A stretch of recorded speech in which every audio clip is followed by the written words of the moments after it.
하나씩 알아가는 건강 지식. 이번 시간은 콜레스테롤에 대한 내용입니다. 각종 매체에서 안 좋은 영양 위주로 다뤄지다 보니 몸에 나쁘다는 인식이 강하지만 콜레스테롤은 우리 몸의 필수적인 지방 성분이죠. 세포막을 만들고 호르몬을 생성하며 비타민 D 합성에 관여하는 등 중요한 역할을 합니다. 여기서 콜레스테롤은 크게 두 가지로 나뉘는데 바로 저밀도 지단백 LDL 콜레스테롤과 고밀도 지단백 HDL 콜레스테롤이죠.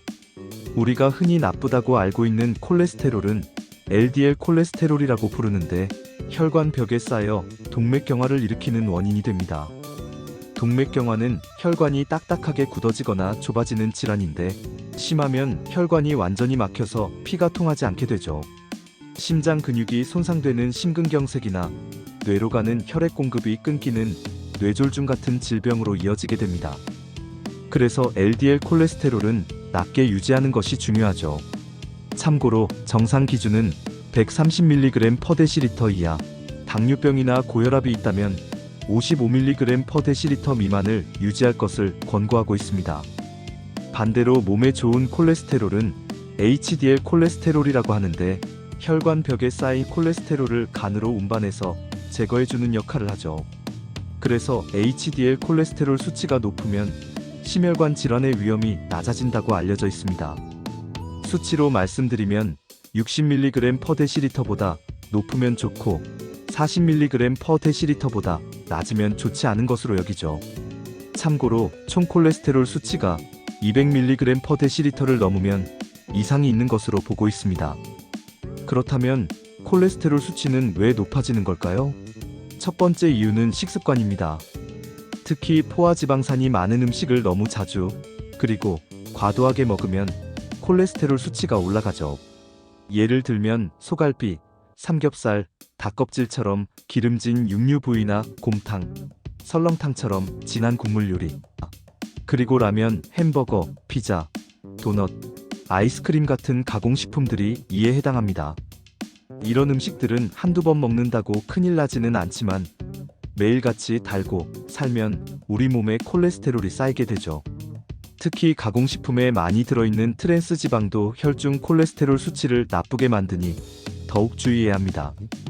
이뿐만 아니라 상대적으로 콜레스테롤과 거리가 있어 보이는 계란 노른자, 메추리알, 생선알 명란젓, 알탕, 생선 내장 창란젓, 내장 육류간, 곱창, 오징어, 낙지, 조개류, 굴, 전복, 새우, 뱀장어, 미꾸라지 등의 음식도 과하게 섭취하면 좋지 않죠. 두 번째 이유는 운동 부족입니다. 활동량이 적으면 HDL 수치는 낮아지고 LDL 수치는 높아지기 쉽습니다. 현대인들은 좌식 생활 시간이 길고 신체 활동량이 부족한 경우가 많죠. 꾸준한 운동은 혈액순환을 돕고 콜레스테롤 수치를 건강하게 유지하는 데 큰 도움이 됩니다. 단순히 칼로리를 소모하는 걸 넘어 혈액 내 지질 대사를 개선하고 혈관 건강을 증진시키는 역할을 하죠. 세 번째 이유는 스트레스와 음주, 흡연입니다. 과도한 음주는 간 건강에 해로울 뿐만 아니라 중성지방 수치를 높여 콜레스테롤 균형에 부정적인 영향을 미치며 만성적인 스트레스는 호르몬 균형을 깨뜨리고 염증 반응을 유발하여 콜레스테롤 수치에 영향을 주죠. 흡연은 혈관 내벽을 손상시켜 LDL 콜레스테롤이 쌓이기 쉽게 만들고 HDL 콜레스테롤의 수치를 낮추게 됩니다. 네 번째로 비만과 유전적인 요인도 무시할 수 없죠. 체중이 증가하면 LDL 콜레스테롤과 중성지방 수치가 높아지고 HDL 콜레스테롤 수치가 낮아지는 경향이 있습니다. 또한 가족력이 있는 경우에는 생활 습관을 건강하게 유지하더라도 콜레스테롤 수치가 높게 나타날 수 있기 때문에 더욱 적극적인 관리가 필요하죠. 그러면 콜레스테롤 수치를 낮추기 위해서는 어떻게 해야 할까요? 첫 번째, 가장 중요한 식습관 개선입니다. 몇 년 전부터 포트폴리오 식단이라는 개념이 주목받고 있죠. 마치 재정 포트폴리오를 구성하듯 콜레스테롤 수치를 낮추는데 효과적인 4가지 핵심 식품군을 골고루 섭취하는 식단인데요.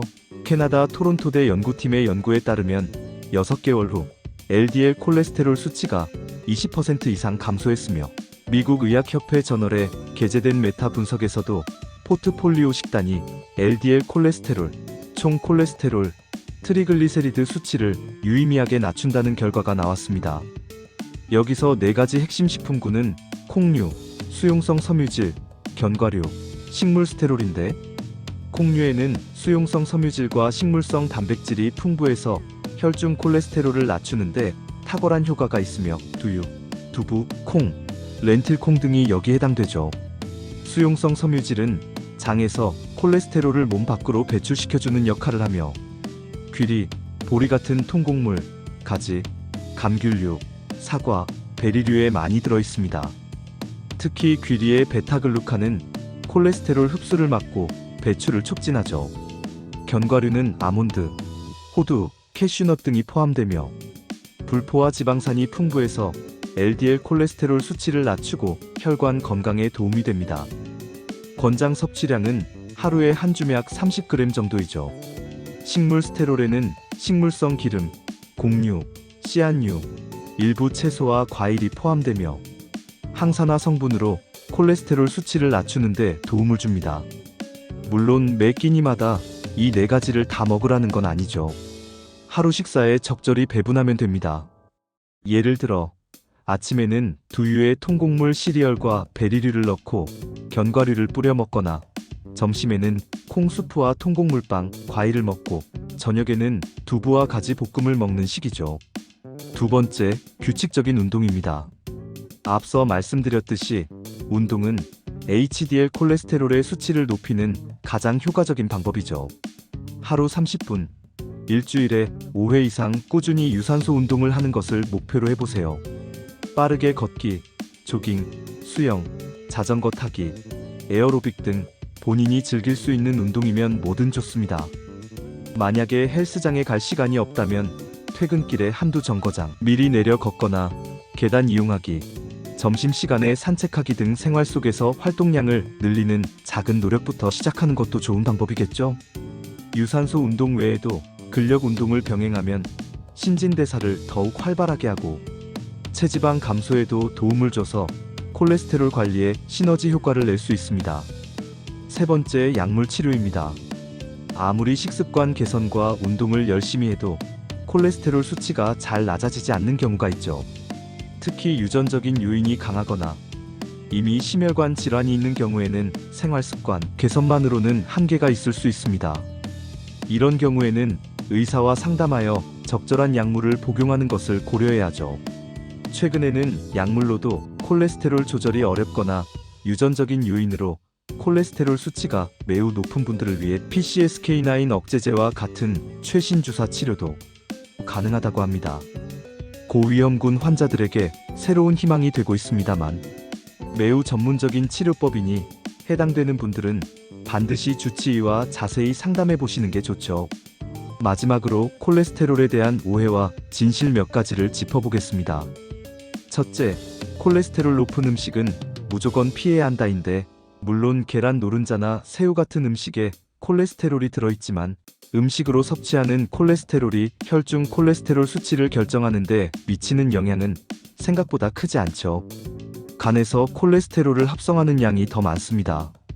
중요한 건 콜레스테롤 함량이 높은 음식 자체를 무조건 피하는 것보다 포화지방산이나 트랜스지방 함량이 높은 음식을 줄이고 섬유질이 풍부한 채소와 과일, 통곡물 위주의 건강한 식단 전체를 유지하는 것이죠. 둘째, 건강기능식품만 먹으면 콜레스테롤 수치가 좋아진다는 생각도 주의해야 합니다. 건강기능식품은 어디까지나 건강을 보조하는 역할을 할 뿐, 식습관 개선과 규칙적인 운동, 그리고 필요한 경우 의사의 처방에 따른 약물 치료를 대체할 수는 없죠. 일부 건강기능식품이 콜레스테롤 수치 개선에 도움을 줄 수 있지만 효과가 미미하거나 과다 섭취 시 오히려 부작용을 일으킬 수 있으니 검증되지 않은 제품에 의존하기보다는 기본에 충실한 것이 가장 중요합니다. 하나씩 알아가는 건강지식. 이번 시간은 여기까지입니다. 영상 내용이 유익했다면 구독과 좋아요 부탁드려요.